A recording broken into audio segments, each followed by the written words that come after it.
So Max and I did just come back from Iran. We were there in May, about a month before the Israeli bombing started. And going into it, I'll admit I was a little bit concerned because I knew that things on the surface were going well between the US and Iran. At least we were engaged in diplomatic negotiations, which is always a positive sign. But in the back of my head, I felt if things are going well between the United States, there's then just a greater chance that the Israelis are going to do something insane to mess it up, which is eventually what happened. We were just very lucky with timing that it happened about 3 weeks after we left. And we took our daughter, our 4-year-old daughter, so it was kind of it was a family trip, but also a work trip. Iranian society is a very wholesome society where our daughter felt completely comfortable. We couldn't have enjoyed ourselves more. We got to go into the homes of average Iranians. We saw the diverse panoply of opinions, and people, would come up to us and talk to us in the street, and we'd say, we're from the US, we're from America, and they'd be like, we love America. We just don't like your government, but we love you. There was all kinds of opinions. I would talk to some younger people, and they wouldn't understand why Iran was backing had backed the Syrian government, or why they were backing resistance in Gaza, or why they were supporting the Hashd al-Shab in Iraq. They didn't understand it. They thought it was a waste of money. Since the war, Iranians of all different political and economic backgrounds have rallied around the flag, and now, and this is what our Iranian friends and contacts are telling us, they see that the fight in Palestine or in Syria has actually come to them, and now they understand what Qasem Soleimani was doing over there, and they are starting to identify with the government in a new way. And the concept of regime change has never suffered a more devastating blow than it did during the last 12 days. And one more point, many of the people we met in Iran thought the war was too short.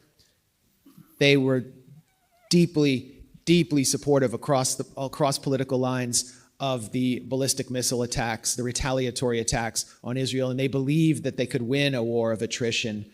So they are prepared for another round that they feel is inevitable.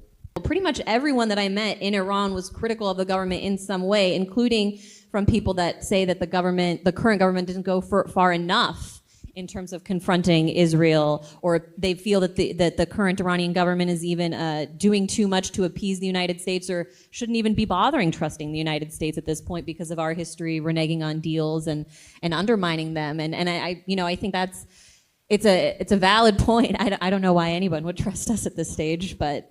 Yeah, I mean, Pezeshkian, the reformist president, is leaving the door open for negotiations.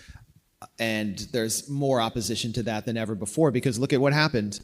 When we were there, towards the end, I managed to be able to sit down and talk with some of the high-level diplomats who were involved in the negotiations in Doha on the nuclear issue, which Trump had initiated. And they were confounded. They didn't understand Trump, and they thought that Trump was playing some kind of 13-dimension chess, that he had some strange agenda, that he was actually deliberately making these bellicose and irrational statements in order to tank their economy, and that he actually had an agenda.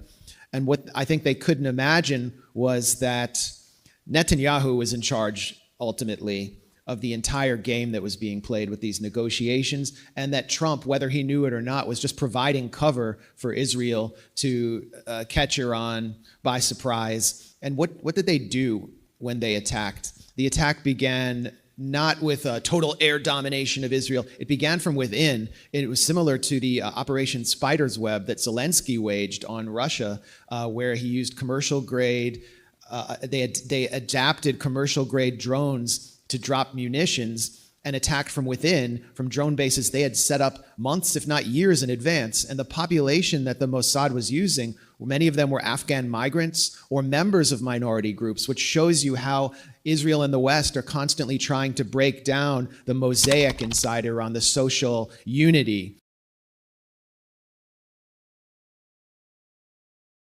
سرچ مدیا